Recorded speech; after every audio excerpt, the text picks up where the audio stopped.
19. septembrit 1944. aastal. Tallinna sadamas, kus tuul kannab endaga kaasa põlenud paberi ja põgenikehigi, kantakse kanderaamil laevale Atlantis mees, kes on Eesti Vabariigi viimane lootus.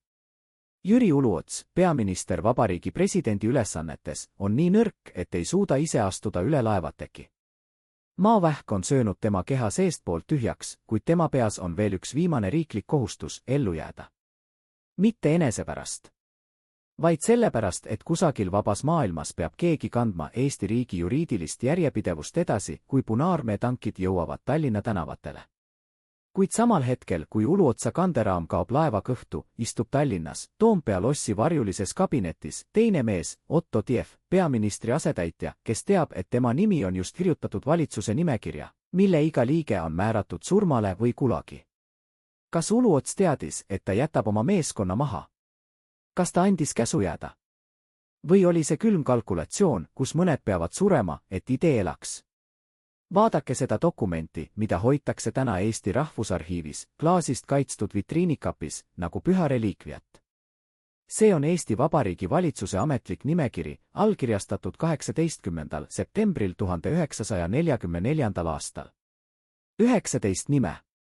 19 meest, kes nõustusid võtma ametikohti valitsuses, mis eksisteeris vaid 2 päeva enne, kui Punaarmee saabus. Mitte üks neist ei olnud naiivne.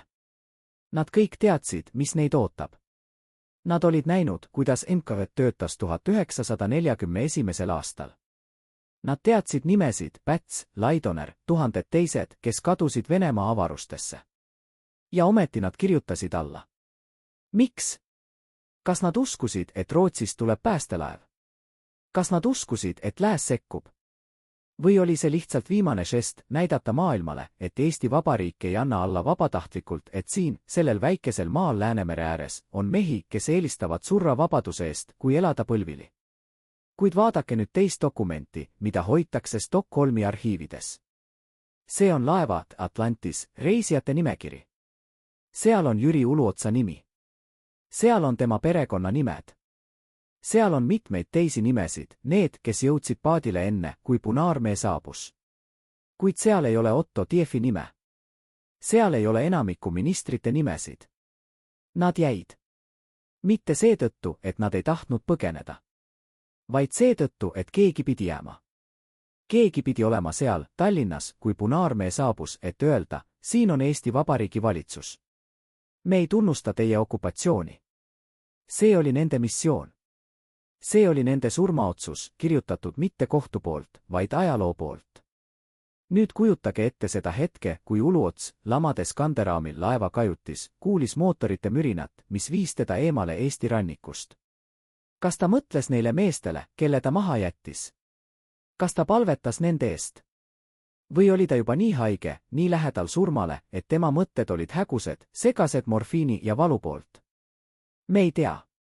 Kuid me teame ühte, kui laev Atlantis jõudis Stockholmi, oli Uluots endiselt elus. Ja see oli kõik, mis oli vaja. Sest tema elus olemine tähendas, et Eesti Vabariik oli endiselt olemas, vähemalt juriidiliselt, vähemalt paberil, vähemalt vabas maailmas. Aga mis sai neist, kes jäid? Otto Tief, kes oli haritud jurist, kes oli teeninud Eesti Vabariiki kogu oma täiskasvanuelu, istus Toompea lossis ja vaatas aknast välja, kus Tallinna tänavatel liikusid juba esimesed Punaarmee sõdurid.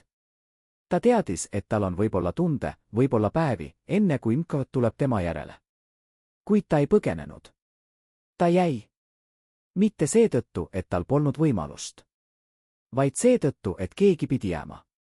Keegi pidi olema tunnistajaks. Keegi pidi olema see, kes ütleb, ei, me ei andnud alla.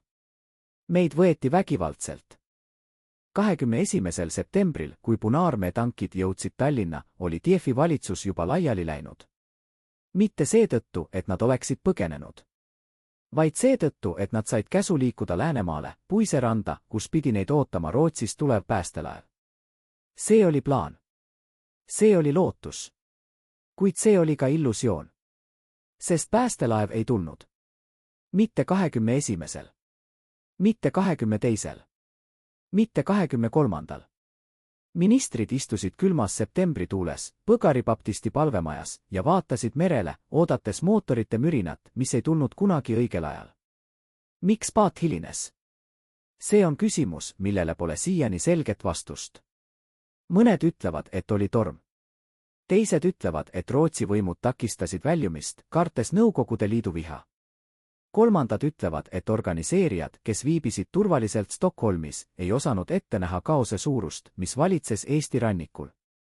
Kuid tulemus oli sama, kui paat lõpuks saabus, 28. septembril oli liiga hilja. Enamik ministreid oli juba laiali läinud, varjunud metsadesse, taludesse, lootes pääseda Inkovat käest. Ainult üks mees jõudis paadile, Helmut Maandi, riigisekretär, kes kandis oma taskus Eesti Vabariigi riigipitsatit, mässituna lihtsa riidetüki sisse. See väike ese, metallist pitsat, oli ainus, mis Eesti Vabariigi valitsusest vabasse maailma jõudis. Kuid mis sai teistest? Otto Tief arreteeriti 10. oktoobril 1944. aastal. Inkavet mehed tulid tema varjupaika Tallinnas, viisid ta minema ilma seletusteta. Tema ülekuulamisprotokollid, mis on täna säilinud Moskva arhiivides, näitavad meest, kes ei murdunud. Kui Inkavat uurija küsis temalt, miks te asutasite Nõukogude vastase valitsuse, vastas Tief rahulikult, ma ei asutanud Nõukogude vastast valitsust. Ma asutasin Eesti Vabariigi valitsuse oma kodumaal. See oli tema vastus. See oli tema tõde. Ja selle eest mõisteti ta 10 aastaks kulagi. Teised ministrid jagasid sarnast saatust. Mõned said 10 aastat. Mõned said rohkem. Mõned ei naasnud kunagi. Nende perekonnad, kes jäid Eestisse, kandsid samuti karistust, küüditamine, alandamine, pidev järelevalve. Sest Nõukogude süsteemis ei karistatud mitte ainult süüdlast. Karistati kogu perekonda, kogu suguvõsa, et näidata teistele, mässamine maksab. Kuid siin on vastuolu, mis kummitab seda lugu siiani.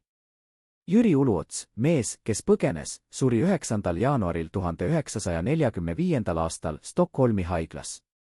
Ta oli vaba. Ta oli turvaliselt vabas maailmas. Kuid ta oli ka haige, surev, võib-olla piinatud süütundest. Me ei tea, mida ta mõtles oma viimases hetkes. Kuid me teame, et tema surm oli rahulik, haiglavoodis, mitte Inkavat keldris. Kas see oli õiglane?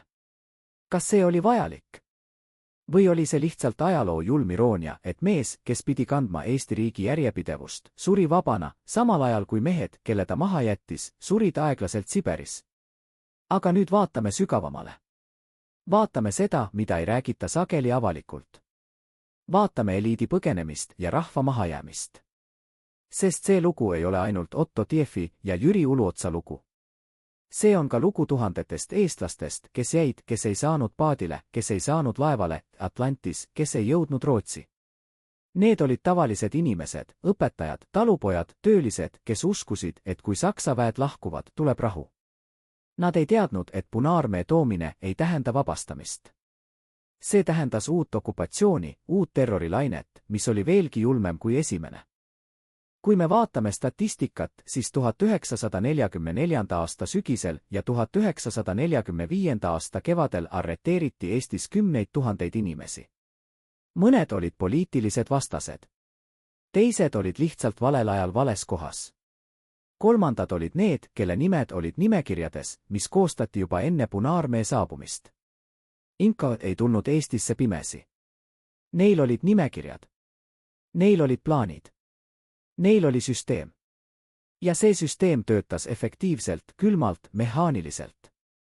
Kuid siin on küsimus, mis kummitab, kas Uluots ja teised, kes põgenesid, teadsid, mis saab neist, kes jäävad. Kas nad teadsid, et Tiefi valitsusel pole lootustki pääseda? Mõned ajaloolased väidavad, et jah, nad teadsid. Et see oli külm kalkulatsioon, mõned peavad surema, et idee elaks. Et Tiefi valitsus oli ettur, ohver, kes pidi näitama maailmale, et Eesti ei andnud alla vabatahtlikult. Teised ajaloolased väidavad, et ei, see oli kaos, kommunikatsioonikatastroof, kus keegi ei osanud ette näha, kui kiiresti kõik kokku variseb. Tõde on tõenäoliselt kusagil vahepeal. Jah, Uluots teadis, et olukord on meeleheitlik. Jah, ta teadis, et Punaarmee tuleb. Kuid kas ta teadis täpselt, mis saab Tiefi valitsusest? Kas ta teadis, et päästelaev hilineb? Kas ta teadis, et enamik ministreid jäävad lõksu? Tõenäoliselt mitte. Sest kui ta oleks teadnud, kas ta oleks siis siiski käskinud neil jääda? See on moraalne dilemma, millele pole lihtsat vastust. Kuid vaatame ka teist külge. Vaatame neid, kes põgenesid edukalt. Stockholmis, turvaliselt vabas maailmas, loodi Eesti eksiilvalitsus. Jüri Uluots enne oma surma nimetas ametisse August Rei, kes sai Eesti Vabariigi peaministriks eksiilis. See eksiilvalitsus eksisteeris aastakümneid kuni Eesti taasiseseisvumiseni 1991. aastal. See oli sümbol. See oli lootus. See oli juriidiline järjepidevus, mis näitas maailmale, et Eesti Vabariik ei lõppenud 1944. aastal. See jätkus, vähemalt paberil, vähemalt eksiilis.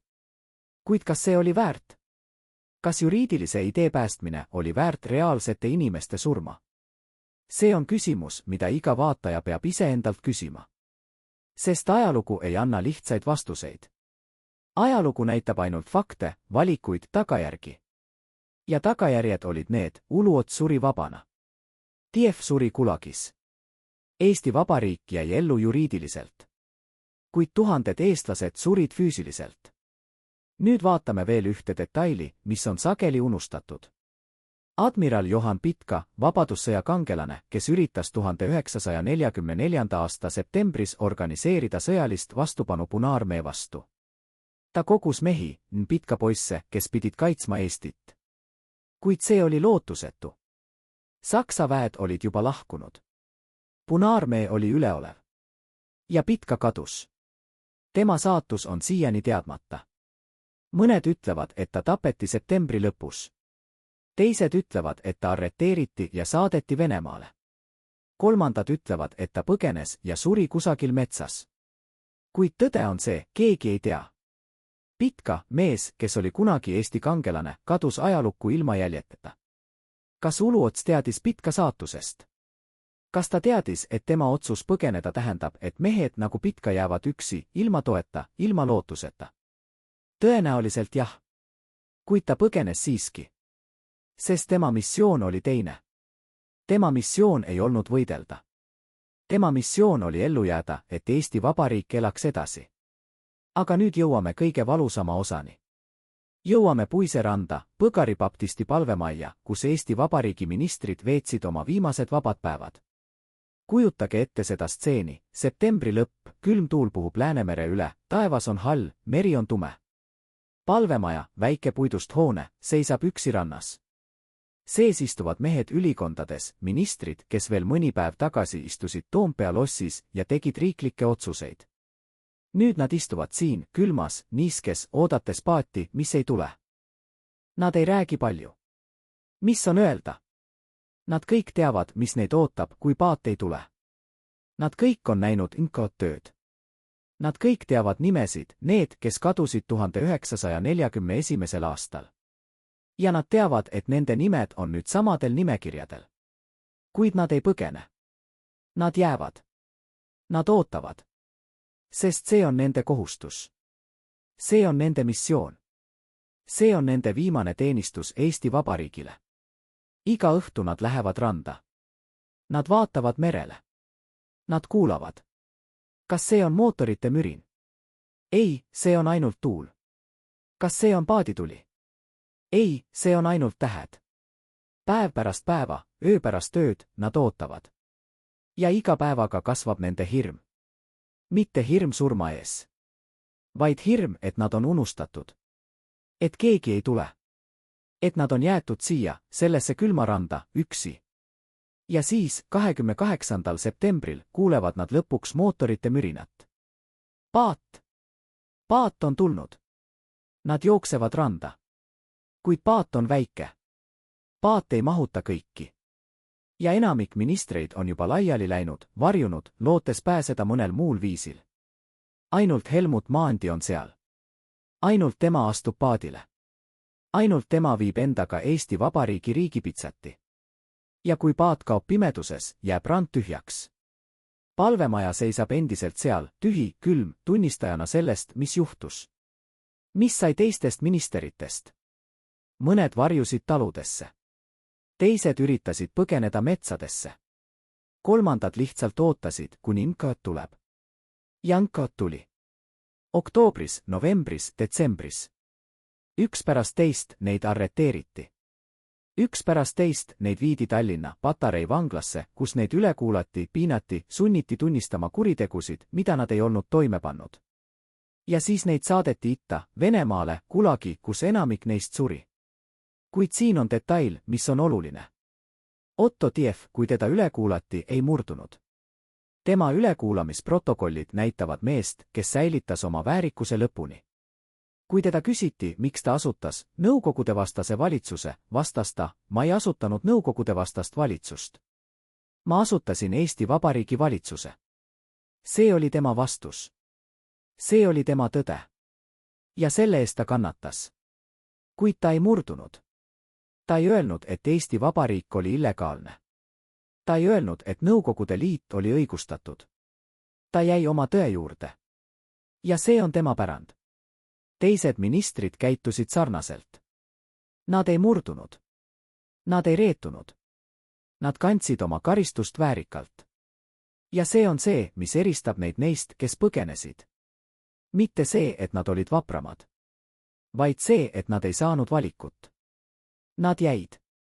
Ja nad maksid hinna. Kuid kas Uluots oleks pidanud jääma? Kas ta oleks pidanud surema koos oma meestega? See on küsimus, millele pole õiget vastust. Sest kui Uluots oleks jäänud, oleks Eesti Vabariigi juriidiline järjepidevus katkenud. Nõukogude Liit oleks võinud väita, et Eesti Vabariik lõppes 1944. aastal, et see liitus vabatahtlikult Nõukogude Liiduga. Kuid tänu sellele, et Uluots põgenes, tänu sellele, et eksiilvalitsus loodi, säilis juriidiline järjepidevus. Ja see järjepidevus oli see, mis võimaldas Eestil taasiseseisvuda 1991. aastal. Seega, kas Uluotsa põgenemine oli õige? Riiklikult jah. Inimlikult see on keerulisem küsimus. Sest iga kord, kui me vaatame Tiefi saatust, iga kord, kui me loeme nende ministrite nimesid, kes surid Gulagis, me peame küsima, kas nende ohverdus oli vajalik. Kas nad pidid surema, et idee elaks? Kuid enne, kui me jätkame selle loo rääkimist, peame rääkima ühest mehest, kellest ei räägita kunagi piisavalt. Tema nimi oli Arnold Susi, justiitsminister Tiefi valitsuses, mees, kes oli enne sõda tuntud kui üks Eesti parimaid juriste, inimõiguslaste eestkõneleja, kes kaitses kohtuistungitel neid, kellel polnud kedagi teist. 18. septembril 1944. aastal, kui ta võttis vastu justiitsministri portfelli, teadis ta täpselt, mida see tähendab. Tema naine, Linda Susi, kes elas veel hiljuti Tallinnas, rääkis enne oma surma intervjuus, mida tema mees ütles talle sel õhtul, kui ta tuli koju pärast ametisse nimetamist. Linda, ütles ta vaikselt, istudes nende köögilaua taga, kus nad olid söönud tuhandeid õhtusööke koos, ma ei tea, kas ma sind enam näen. Kuid ma pean seda tegema. Keegi peab näitama, et Eesti Vabariik ei sure vabatahtlikult. Linda küsis temalt, kas sa ei saa põgeneda koos teistega. Arnold raputas pead. Keegi peab jääma. Keegi peab olema tunnistajaks. See vestlus, see lihtne, valus vestlus kahe inimese vahel, kes armastasid teineteist, kes olid elanud koos aastakümneid, kes teadsid, et see võib olla nende viimane õhtu koos, see on see, mida ajalooraamatud ei räägi. Nad räägivad poliitilistest otsustest, sõjalistest manöövritest, juriidilistest järjepidevustest. Kuid nad ei räägi sellest, mida tundis Linda Susi, kui tema mees lahkus järgmisel hommikul uksest, teades, et ta läheb surma vastu. Nad ei räägi sellest, kuidas Arnold Susi istus Toompea lossis, kirjutades dokumente, mida keegi ei loe kunagi, sest 2 päeva hiljem oli valitsus kadunud ja dokumendid põletatud. Nad ei räägi sellest, et kui Nkõt tuli Arnold Susi järele oktoobris, leidis Linda tema kabineti tühjana, ainult üks foto nende pulmapäevast seisis veel laual. Arnold Susi saadeti Siberisse. Ta sai 10 aastat. Ta kannatas läbi kõige, nälg, külm, haigused, piinamine. Kuid ta elas üle. Ta naasis Eestisse 1954. aastal, kõhnunud, vana, kuid elus. Ja esimene asi, mida ta tegi, kui ta jõudis Tallinna, oli minna oma vana kodu juurde. Kuid maja ei olnud enam tema oma. Seal elasid võõrad inimesed. Linda oli surnud aasta varem, südameatakist, üksi, oodates meest, kes ei tulnud kunagi õigel ajal tagasi. Arnold Susi seisis maja ees ja nuttis. Mitte enda pärast, vaid sellepärast, et ta ei jõudnud Lindale öelda, et ta tuli tagasi. Miks ma räägin teile Arnold Susi loost? Sest see on lugu, mis näitab, mis oli tegelik hind. Mitte ainult poliitilised vangid, mitte ainult gulagilaagrid, mitte ainult surmad Siberis. Vaid purustatud pered, kadunud elude, naised, kes ootasid mehi, kes ei tulnud kunagi tagasi, lapsed, kes kasvasid üles ilma isadeta, majad, mis võeti ära, fotod, mis põletati, mälestused, mis kadusid. See oli hind. Ja seda hinda maksti mitte ainult nende poolt, kes jäid, vaid ka nende poolt, kes armastasid neid. Kuid nüüd küsime, kas Jüri Uluots mõtles sellele? Kas ta mõtles Linda Susile, kui ta astus laevale Atlantis? Kas ta mõtles kõigile naistele, kes jäävad ootama mehi, kes ei tule kunagi tagasi? Me ei tea. Kuid me teame ühte, Uluots ei olnud külm inimene. Ta ei olnud masin. Ta oli haige, surija mees, kes kandis kogu Eesti riigi raskust oma õlgadel. Ja võib-olla see raskus oli nii suur, et ta ei suutnud mõelda üksikutele inimestele. Võib-olla ta pidi mõtlema ainult riigile, ainult juriidilisele järjepidevusele, ainult sellele, et Eesti Vabariik elaks edasi, isegi kui see tähendas, et paljud eestlased peavad surema. Või võib-olla ta mõtles. Võib-olla ta lamas oma kajutis, kuulas mootorite mürinat ja mõtles Arnold Susile, Otto Tiefile, kõigile neile meestele, kelle ta maha jättis. Võib-olla ta palvetas nende eest. Võib-olla ta nuttis nende pärast. Kuid ta ei pöördunud tagasi. Ta ei öelnud, peatage laev, ma pean tagasi minema. Ta jätkas. Sest see oli tema kohustus. See oli tema missioon. Ja ta täitis seda missiooni lõpuni, isegi kui see tähendas, et ta pidi elama ülejäänud oma lühikese elu süütundega. Nüüd vaatame teist lugu, mis on veelgi valusam, sest see on lugu reetmisest. Mitte poliitilisest reetmisest, vaid inimlikust reetmisest. See on lugu mehest nimega Johannes Vares, kes oli luuletaja, arst ja kes sai Eesti NSV esimeseks peaministriks pärast Nõukogude okupatsiooni 1941. aastal. Vares oli mees, kes kunagi kirjutas ilusaid luuletusi Eesti loodusest, kes ravis haigeid inimesi, kes uskus, et sotsialism toob Eestile parema tuleviku.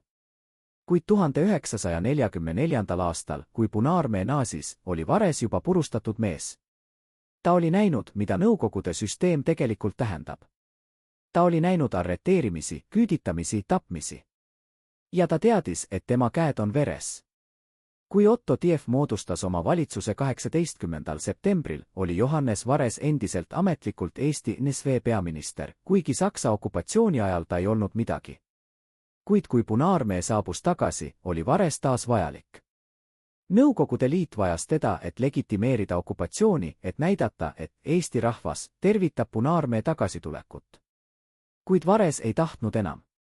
Ta oli väsinud. Ta oli purustatud. Ja 29. novembril 1944. aastal Johannes Vares tappis end. Ametlik versioon ütles, et ta suri südameatakist. Kuid kõik teadsid tõde. Ta ei suutnud enam elada oma südametunnistusega.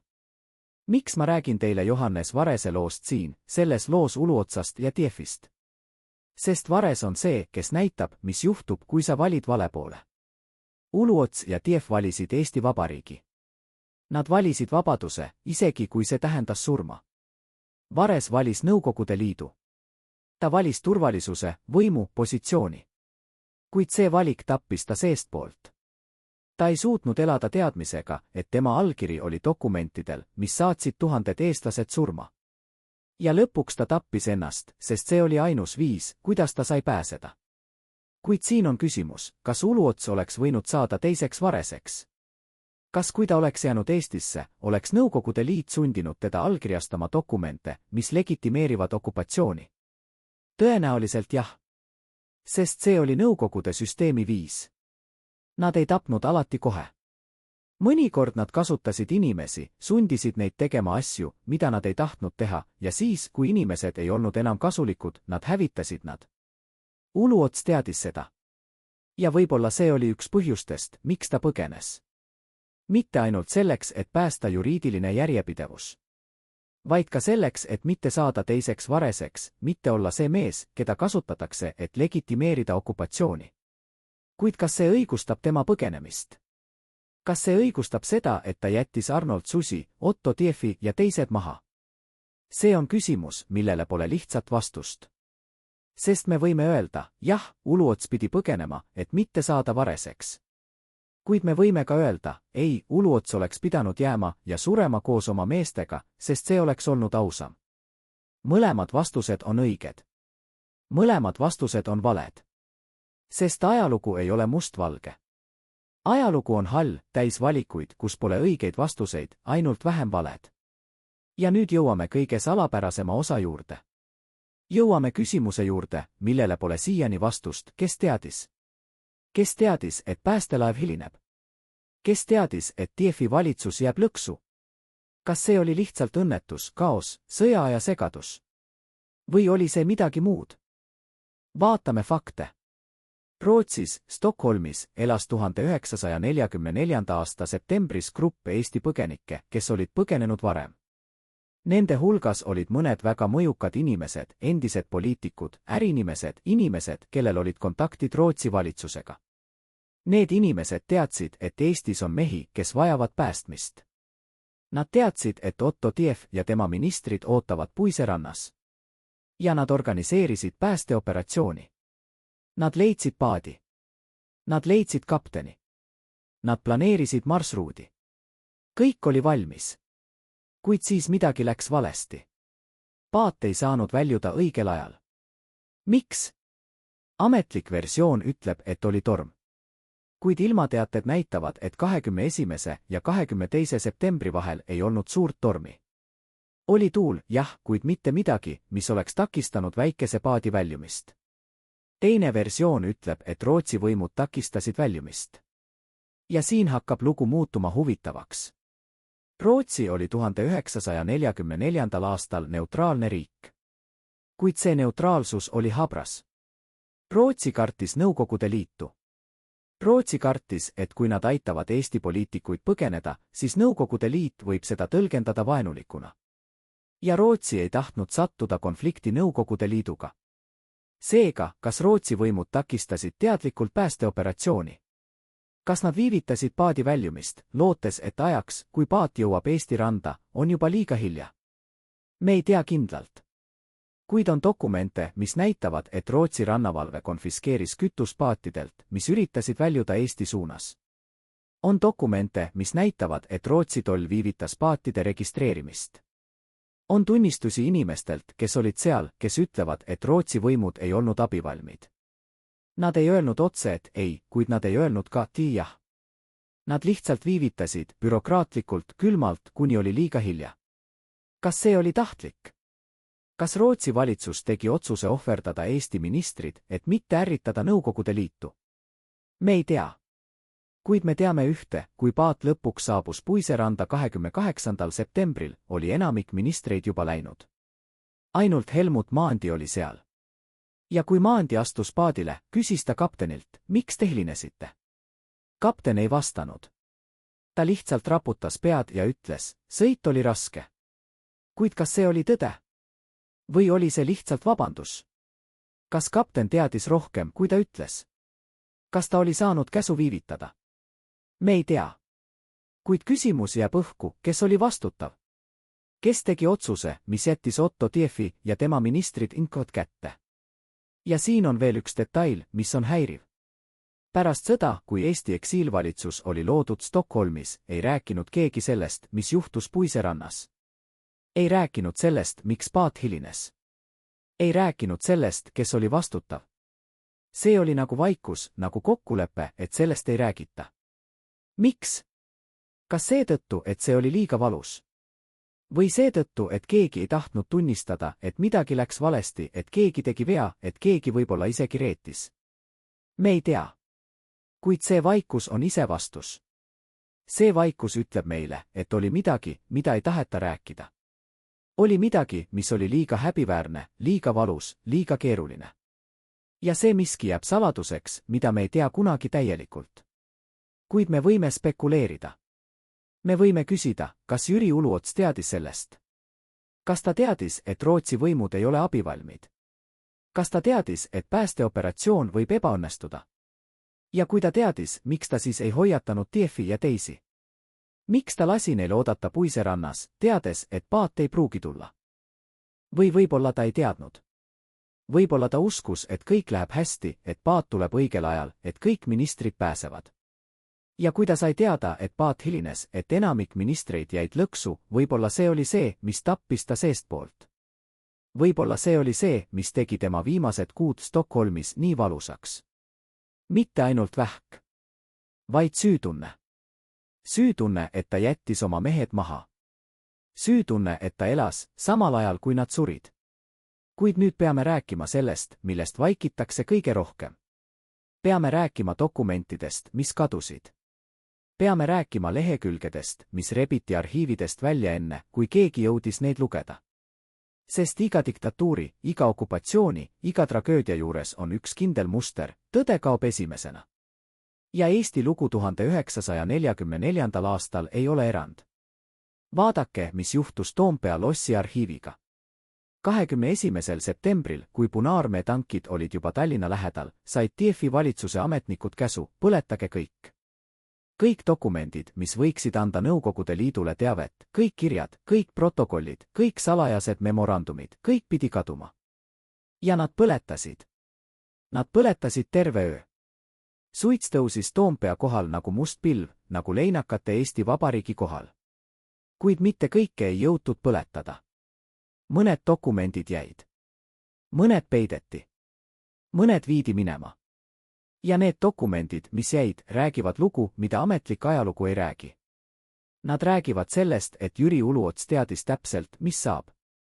Nad räägivad sellest, et ta sai salajasi sõnumeid Rootsist, kus talle öeldi, tulge kohe. Ärge oodake. Teil on maksimaalselt 2 päeva. Nad räägivad sellest, et Uluots tegi otsuse mitte ainult riikliku kohustuse pärast, vaid ka seetõttu, et ta teadis, kui ta jääb, sureb ta mitte kangelasena, vaid inkvat keldris, kus temalt pressitakse välja vabatahtlik tunnistus, et Eesti Vabariik oli illegaalne. Kuid siin on see, mida need dokumendid ei räägi, miks Uluots ei andnud sama hoiatust Otto Tiefile. Miks ta ei öelnud, Otto, sul on 2 päeva. Põgene kohe. Kas seetõttu, et ta uskus, et Tief saab hiljem järele tulla? Või seetõttu, et ta teadis, et keegi peab jääma, ja ta tegi valiku, külma, riikliku valiku, et see keegi on Tief?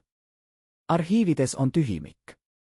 18. ja 21. septembri vahel on dokumente, mis peaksid olema seal, kuid neid ei ole. Kirjad, mis peaksid eksisteerima, on kadunud. Protokollid, mis peaksid olema registreeritud, puuduvad. Ja see tühimik räägib rohkem kui ükski dokument. See tühimik ütleb, siin oli midagi, mida keegi ei tahtnud, et te teaksite.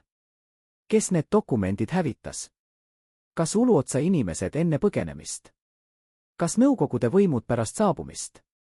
Või võib-olla keegi kolmas, keegi, kes ei tahtnud, et tõde tuleks välja? Me ei tea.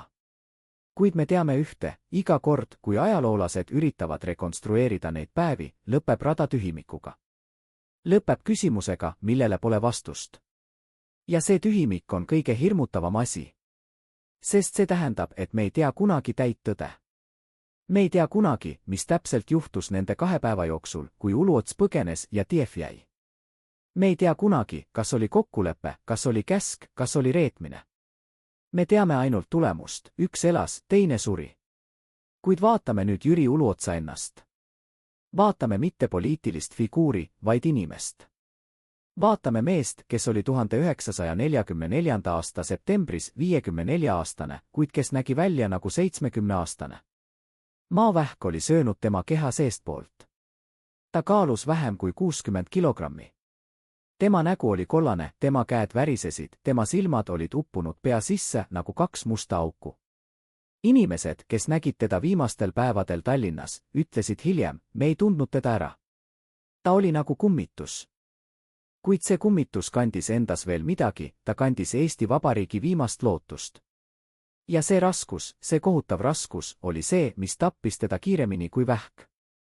Sest Uluots ei olnud lihtsalt haige mees. Ta oli mees, kes teadis, et tema iga otsus tähendab kellegi teise elu või surma. Ta oli mees, kes pidi valima, kes elab ja kes sureb. Ja see valik, see kohutav valik, oli see, mis murdis ta seestpoolt. Vaadake fotosid uluotsast enne sõda. Vaadake tema pilti 1938. aastal, kui ta oli Tartu Ülikooli rektor. Seal on mees, kes naeratab, kelle silmad on täis elu, kelle nägu on rahulik, kindel. Nüüd vaadake fotot 1944. aastast, tehtud Stockholmis mõni nädal enne tema surma. Seal on mees, kes on juba pool surnud. Tema silmad on tühjad. Tema nägu on nagu kolju, nahk venitatud üle luude. Tema käed, mis kunagi kirjutasid seadusi ja allkirjastasid dokumente, lamavad nüüd jõuetult haiglavoodil. Mis juhtus nende aastate jooksul? Jah, oli vähk. Kuid oli ka midagi muud. Oli koormus, mida ükski inimene ei peaks kandma. Oli teadmine, et tema otsused saadavad inimesi surma. Oli süütunne, mis sõi teda seestpoolt sama kindlalt kui vähk. Ja siin on küsimus, mida me peame küsima, kas Uluots magas öösiti? Kas ta suutis sulgeda silmad ja mitte näha Otto Tiefi nägu, Arnold Susi nägu, kõigi nende meeste nägusid, kelle ta maha jättis? Tema arst Stockholmis kirjutas oma päevikusse, patsient ei maga. Ta palub pidevalt rohkem morfiini, mitte valu pärast, vaid seetõttu, et ta ei taha olla ärkvel. Mida see tähendab? See tähendab, et Uluots ei tahtnud olla teadvusel. Ta ei tahtnud mõelda. Ta ei tahtnud mäletada. Ta tahtis lihtsalt kaduda, uppuda unustusse, kus ei ole süütunnet, kus ei ole valikuid, kus ei ole vastutust. Kuid isegi morfiini uimas ta rääkis. Õed kuulsid teda sosistamas nimesid. Otto. Arnold, andestage. Kas need olid tema viimased sõnad? Kas ta palus andestust meestelt, kelle ta maha jättis? Me ei tea. Kuid me teame, et kui Jüri Uluots suri 9. jaanuaril 1945. aastal, oli tema viimane väljend mitte rahu, vaid piina. Tema nägu, nagu õed kirjeldasid, oli pinges, nagu ta oleks näinud midagi kohutavat oma viimases hetkes. Mida ta nägi? Kas ta nägi Otto Tiefi imkot keldris? Kas ta nägi Arnold Susi Siberis? Kas ta nägi kõiki neid mehi, kes surid seetõttu, et ta põgenes? Me ei tea. Kuid me teame ühte, Jüri Uluots ei surnud rahuliku mehena. Ta suri mehena, keda kummitas tema otsused. Ja nüüd jõuame kõige tumedama osa juurde. Jõuame küsimuse juurde, mida keegi ei taha küsida, kuid mis peab olema küsitud, kes võitis? Kes sai kasu sellest, et Uluots põgenes ja Tief jäi? Kes oli see, kes istus pärast seda kõike mugavalt oma kabinetis ja naeratas, teades, et tema plaan õnnestus? Vaatame fakte.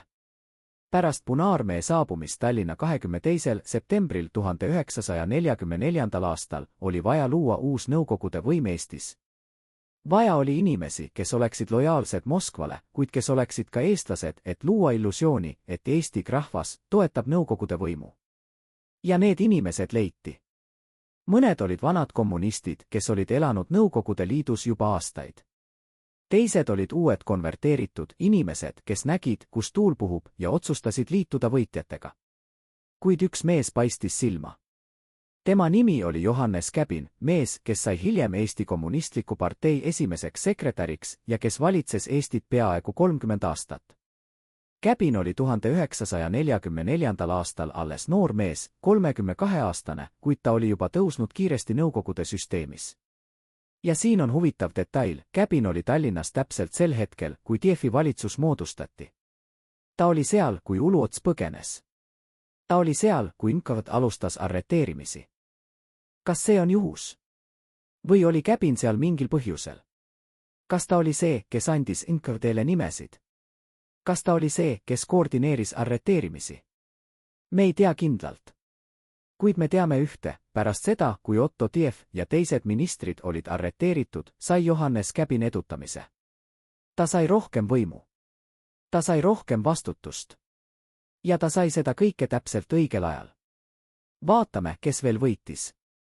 Vaatame neid eestlasi, kes olid Moskvas, kes olid elanud seal juba aastaid, kes olid oodanud oma võimalust tulla tagasi Eestisse ja võtta võim.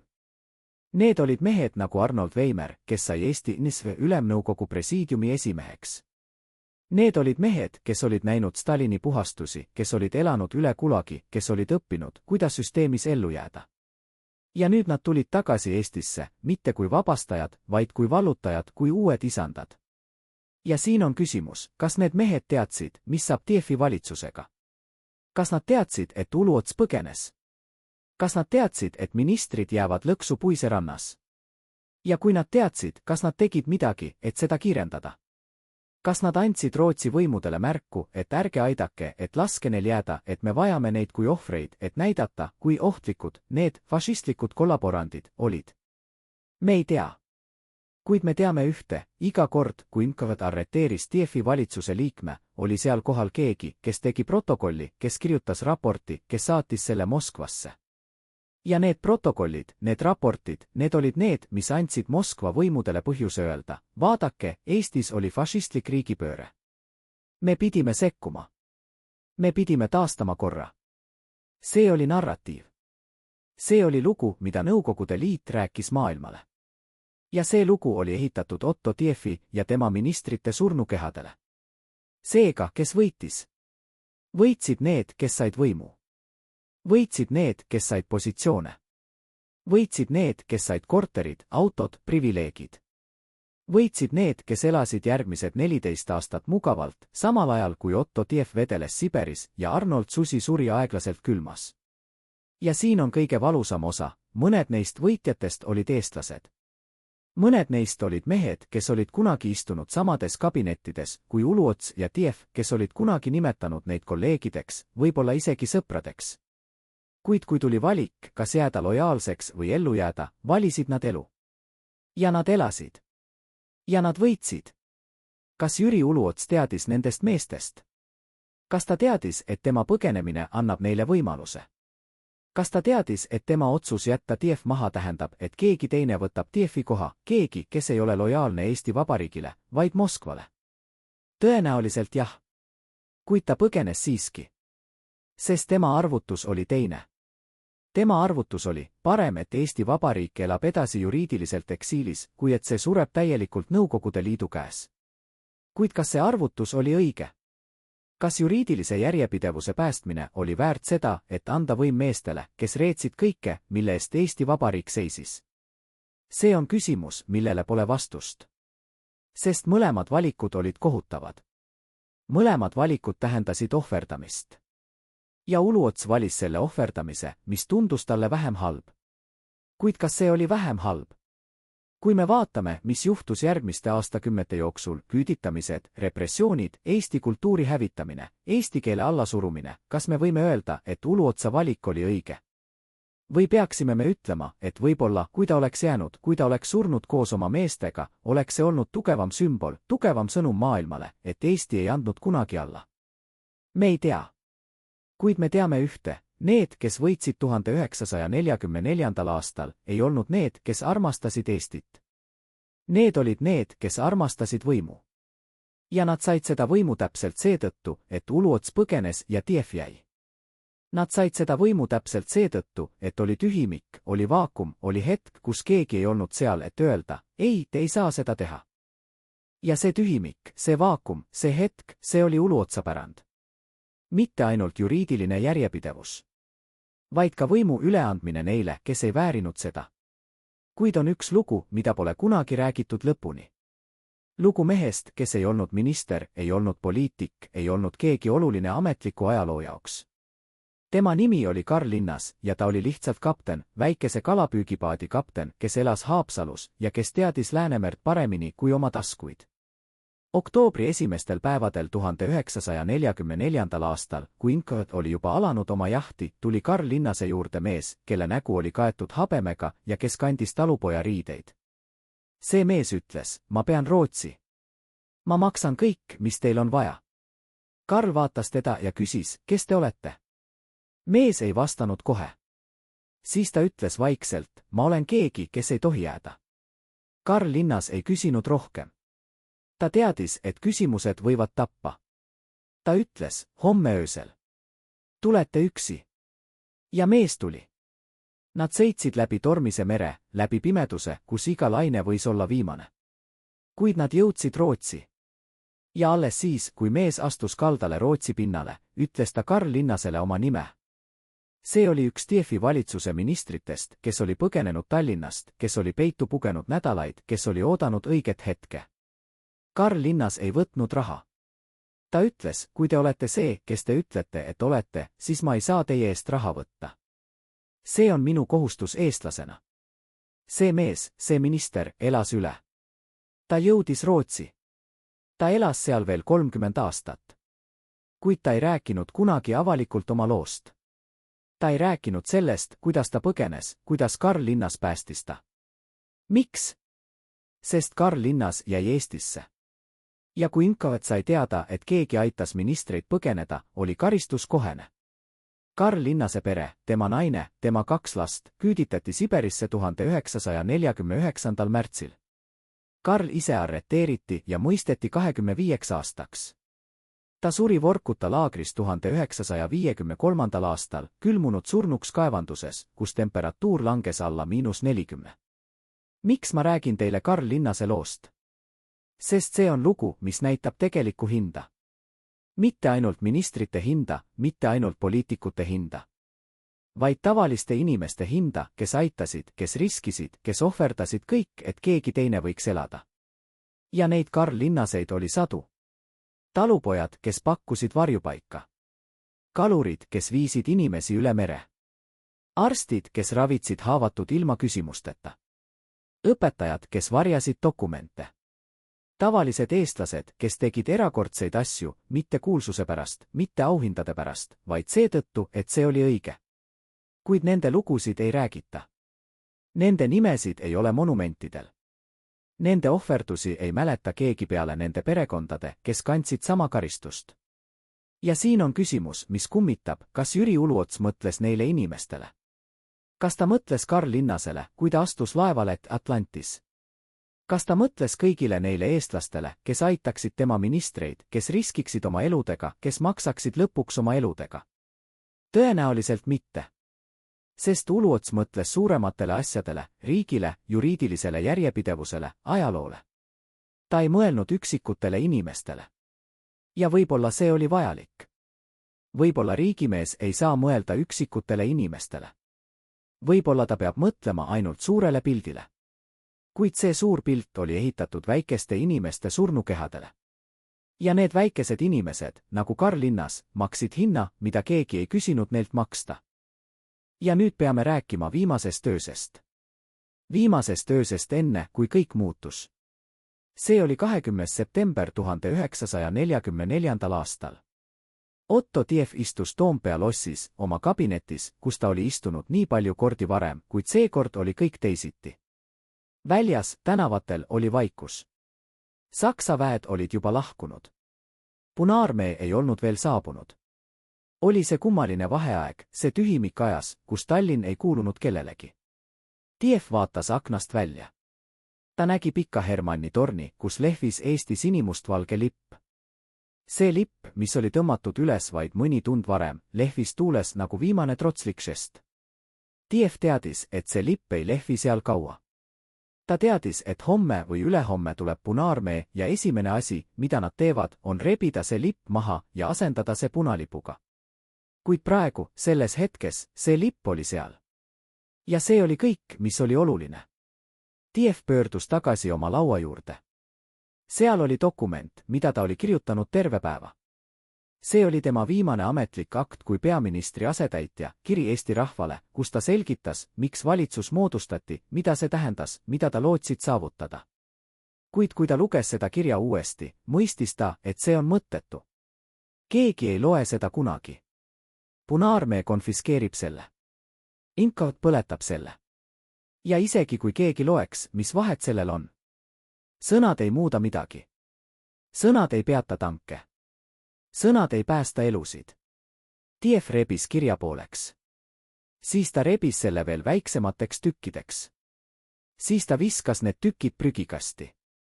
Mis mõte on kirjutada ajalugu, kui ajalugu kirjutatakse võitjate poolt? Mis mõte on selgitada, kui keegi ei kuula? Kuid siis ta peatus. Ta võttis ühe tüki paberist prügikastist välja. Sellel oli ainult üks lause, me ei andnud alla vabatahtlikult. Tief vaatas seda lauset. Ja ta mõistis, et see on kõik, mis on vaja öelda. Mitte pikad selgitused. Mitte õigustused. Ainult see, me ei andnud alla vabatahtlikult. Meid võeti vägivaldselt. Ta pani selle paberitüki oma taskusse. Ja see paberitükk oli temaga, kui Inkõt tuli tema järele oktoobris. See oli temaga, kui teda üle kuulati. See oli temaga, kui teda saadeti Siberisse. Ja kui Otto Tief suri 1976. aastal Lätis, kuhu talle ei lubatud pärast Gulagist vabanemist Eestisse naasta, leiti see paberitükk tema isiklike asjade seast. Me ei andnud alla vabatahtlikult. See oli tema testament. See oli tema viimane sõnum. Kuid sel viimasel ööl, 21. septembril, ei mõelnud Tief veel surmale. Ta mõtles hoopis elule. Ta mõtles oma naisele, kes oli juba põgenenud Rootsi koos lastega. Ta oli saatnud nad ära nädalaid varem, teades, et mis tuleb. Ja nüüd ta istus üksi selles kabinetis ja mõtles, kas ma näen neid kunagi enam. Kas mu lapsed mäletavad mind? Kas mu naine ootab mind? Ta teadis vastuseid. Ei, ta ei näe neid enam. Jah, lapsed unustavad. Ei, naine ei oota igavesti. Elu läheb edasi. Inimesed kohanevad. Inimesed elavad edasi. Ainult surnud jäävad kinni minevikku. Kuid Tief ei kahetsenud. Ta ei kahetsenud, et ta jäi. Ta ei kahetsenud, et ta võttis vastu selle ametikoha. Sest ta teadis, et keegi pidi jääma. Keegi pidi olema tunnistajaks. Keegi pidi ütlema, ei, see ei olnud vabatahtlik. See oli vägivaldselt. Ja kui ta kuulis esimesi Punaarmee tankide mürinad kauguses, tõusis ta püsti, sirgutas oma ülikonna ja astus uksest välja. Ta ei põgenenud. Ta ei varjunud. Ta läks lihtsalt koju oma väikesesse korterisse Tallinnas ja ootas. Ootas, kuni nad tulevad. Kuid nüüd peame küsima viimast küsimust. Peame küsima seda, mida keegi ei taha küsida, kuid mis peab olema küsitud, kas see oli seda väärt? Kas juriidilise järjepidevuse päästmine oli väärt Otto Tiefi elu? Kas see oli väärt Arnold Susi elu? Kas see oli väärt Karl Linnase elu? Kas see oli väärt kõigi nende elude, kes ohverdati, et Jüri Uluots võiks elada veel mõni kuu Stockholmis? Vaatame, mis juhtus pärast. Vaatame eksiilvalitsust, mis loodi Stockholmis. See valitsus eksisteeris paberil. See valitsus andis välja passe, mida keegi ei tunnustanud. See valitsus tegi avaldusi, mida keegi ei kuulanud. See valitsus oli sümbol, jah, kuid mis on sümboli väärtus, kui inimesed surevad? Kuid siis vaatame veel kaugemale. Vaatame 1990. aastat. Vaatame hetke, kui Eesti taas iseseisvus. Ja seal, selles hetkes, oli eksiilvalitsuse olemasolu oluline. Sest see näitas, et Eesti Vabariik ei olnud kunagi lõppenud. See näitas, et oli juriidiline järjepidevus, et oli õiguslik alus, millele ehitada uus iseseisvus. Ilma selleta oleks Eesti olnud lihtsalt Nõukogude Liidu lahkuv vabariik. Kuid tänu eksiilvalitsusele oli Eesti taastatud riik, mis oli olemas juba enne Nõukogude Liitu ja mis jätkus pärast Nõukogude Liitu. Seega, kas see oli seda väärt? Kui me vaatame ainult 1944. aastast, siis ei. Kui me vaatame Otto Tiefi, Arnold Susi, Karl Linnase, siis ei, see ei olnud seda väärt. Nende ohverdus oli liiga suur. Nende kannatus oli liiga pikk. Nende surm oli liiga tarbetu. Kuid kui me vaatame 1990. aastast, kui me vaatame Eesti taasiseseisvumist, kui me vaatame seda, et täna on Eesti Vabariik, siis võib-olla, ainult võib-olla, see oli seda väärt. Võib-olla Otto Tief, kui ta oleks võinud näha 1990. aastat, oleks öelnud, jah, see oli seda väärt. Ma ohverdasin oma elu, et Eesti võiks elada. Kuid me ei tea. Me ei tea kunagi, mida Otto Tief oleks mõelnud. Me teame ainult, mida ta tegi. Ja see, mida ta tegi, oli jääda. Jääda, kui ta oleks võinud põgeneda. Jääda, kui ta teadis, mis teda ootab. Jääda, sest see oli tema kohustus. Ja see kohustus, see kohutav, ränk kohustus, on see, mis eristab Otto Tiefi Jüri Uluotsast. Mitte see, et üks oli parem kui teine. Mitte see, et üks oli vapram kui teine. Vaid see, et neil oli erinevad kohustused. Uluotsa kohustus oli ellu jääda. Tiefi kohustus oli surra. Ja mõlemad täitsid oma kohustust lõpuni. Kui Jüri Uluots suri 9. jaanuaril 1945. aastal Stockholmi haiglas, oli tema matustel kohal väike grupp Eesti põgenikke. Nad seisid külmas talvepäevas, kuulasid vaikset palvet ja vaatasid, kuidas Eesti Vabariigi viimane peaminister vabariigi presidendi ülesannetes sängitati Rootsi mulda.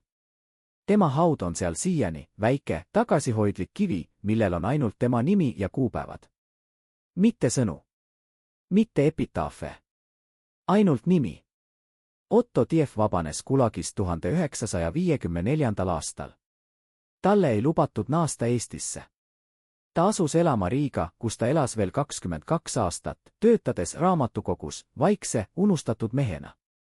Tema naine oli juba surnud. Tema lapsed, kes kasvasid üles Rootsis, ei tundnud teda.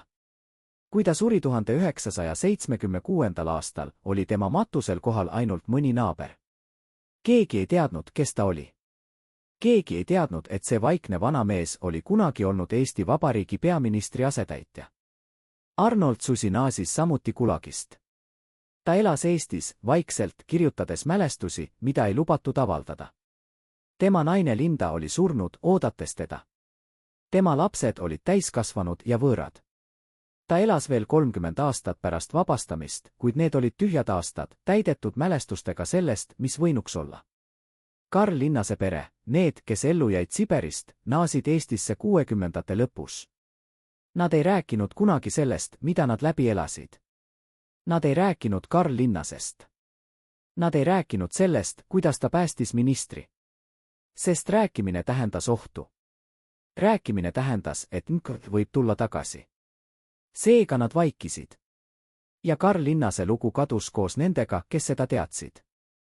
Kuid eksiilvalitsus jätkas. August Rei, keda Uluots nimetas enne oma surma peaministriks, jätkas Stockholmis. Tema järel tulid teised. Aastakümneid, läbi külma sõja, läbi kõigi muutuste, eksiilvalitsus eksisteeris. See oli väike kontor Stockholmis, kus vananevad mehed kohtusid kord kuus, rääkisid eesti keeles, mäletasid Eestit, mida nad ei olnud näinud aastakümneid. Ja nad ootasid.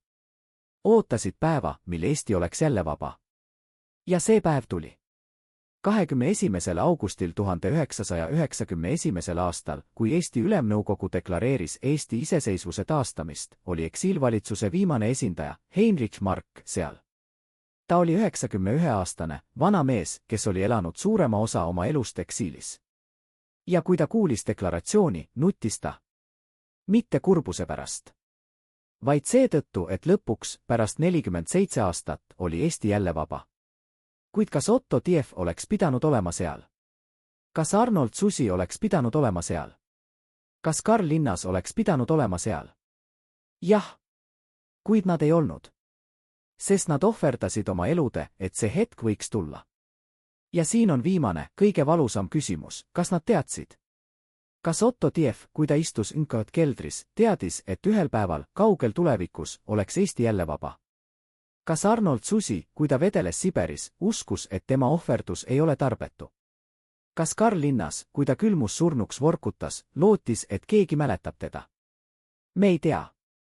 Kuid me tahame uskuda, et jah. Me tahame uskuda, et nad teadsid. Et nad uskusid. Et nad lootsid. Sest ilma selle lootuseta, ilma selle uskumiseta, oleks nende ohverdus olnud liiga kohutav, liiga tarbetu, liiga valus. Kuid tõde on see, me ei tea kunagi. Me ei tea, mida nad mõtlesid oma viimases hetkes. Me ei tea, kas nad surid lootusega või meeleheitega. Me teame ainult, et nad surid. Ja et nende surm, nende kohutav, tarbetu surm, oli hind, mida maksti, et Eesti võiks elada. Kas see oli õiglane? Ei. Kas see oli vajalik? Võib-olla. Kas see oli seda väärt? See on küsimus, millele iga eestlane peab ise vastama. Kuid üks asi on kindel, Jüri Uluots, Otto Tief, Arnold Susi, Karl Linnas, nad kõik tegid valikud. Nad tegid valikud, mis maksid neile kõike. Ja need valikud, need kohutavad, võimatult rasked valikud, on need, mis määrasid Eesti saatuse. Uluots valis elada, et Eesti võiks elada juriidiliselt. Tief valis surra, et Eesti võiks surra väärikalt. Susi valis kannatada, et Eesti võiks mäletada. Linnas valis ohverdada, et Eesti võiks loota. Ja täna, kui me vaatame tagasi nendele päevadele 1944. aastal, peame me küsima, kas me oleksime teinud sama. kas me oleksime jäänud, kui me oleksime võinud põgeneda? Kas me oleksime ohverdanud, kui me oleksime võinud ellu jääda? Kas me oleksime uskunud, kui kõik tundus lootusetuna? Me ei tea. Sest me ei olnud seal. Me ei elanud neid päevi. Me ei tundnud seda hirmu, seda meeleheidet, seda võimatult rasket valikut. Kuid nad olid seal. Ja nad tegid valikud. Ja need valikud, need kohutavad, ilusad, traagilised valikud on need, mis teevad neist kangelased. Mitte seetõttu, et nad võitsid. Vaid seetõttu, et nad üritasid. Mitte seetõttu, et nad elasid. Vaid seetõttu, et nad olid valmis surema. Ja see on nende pärand. Mitte võit. Mitte edu. Vaid ohverdus. Ohverdus, mis näitab, et mõned asjad on olulisemad kui elu. Mõned asjad on väärt surma. Ja üks neist asjadest on vabadus. Kuid siin, selle loo lõpus, jääb üks küsimus, millele pole vastust. Üks küsimus, mis kummitab siiani, kas keegi kusagil teadis täpselt, mis juhtub. Kas keegi kusagil tegi otsuse, et Otto Tief peab jääma ja Jüri Uluots peab põgenema? Kas keegi kusagil kalkuleeris, kes elab ja kes sureb? Või oli see lihtsalt kaos? Lihtsalt juhus? Lihtsalt ajaloo julm mäng, kus mõned elavad ja teised surevad ilma põhjuseta, ilma mõtteta, ilma õigluseta? Me ei tea. Ja võib-olla me ei tea kunagi. Sest need, kes teadsid, on surnud. Need, kes nägid, on vaikinud. Ja need, kes mäletavad, kannavad saladusi, mida nad ei jaga. Kuid üks asi on kindel, tõde on seal kusagil. Tõde on peidetud arhiivides, mis pole veel avatud. Tõde on kirjutatud dokumentidele, mis pole veel leitud. Tõde on mälestustes, mida pole veel räägitud. Ja ühel päeval, võib-olla, see tõde tuleb välja. Ühel päeval, võib-olla, me teame, mis tegelikult juhtus neil päevadel 1944. aastal. Ühel päeval, võib-olla, me saame vastused. Kuid kuni selle päevani jääb küsimus, kas Jüri Uluots oli kangelane, kes päästis Eesti juriidilise järjepidevuse? Või oli ta mees, kes põgenes ja jättis oma mehed surema? Vastus sõltub sellest, keda te küsite. Vastus sõltub sellest, mida te usute. Vastus sõltub sellest, kuidas te määratlete kangelust. Kuid võib-olla õige vastus on, ta oli mõlemad. Ta oli kangelane ja ta oli põgenik. Ta oli päästja ja ta oli mahajätja. Ta oli mees, kes tegi võimatu valiku võimatus olukorras. Ja see valik, see kohutav, traagiline valik, on see, mis määrab tema koha ajaloos. Mitte kui kangelast. Mitte kui äraandajat. Vaid kui inimest, kes kandis raskust, mida ükski inimene ei peaks kandma. Ja see on tema lugu. Lugu mehest, kes põgenes, et Eesti võiks elada. Lugu mehest, kes jättis teised maha, et idee võiks jääda. Lugu mehest, kes suri vabana, kuid kes ei olnud kunagi vaba oma südametunnistusest.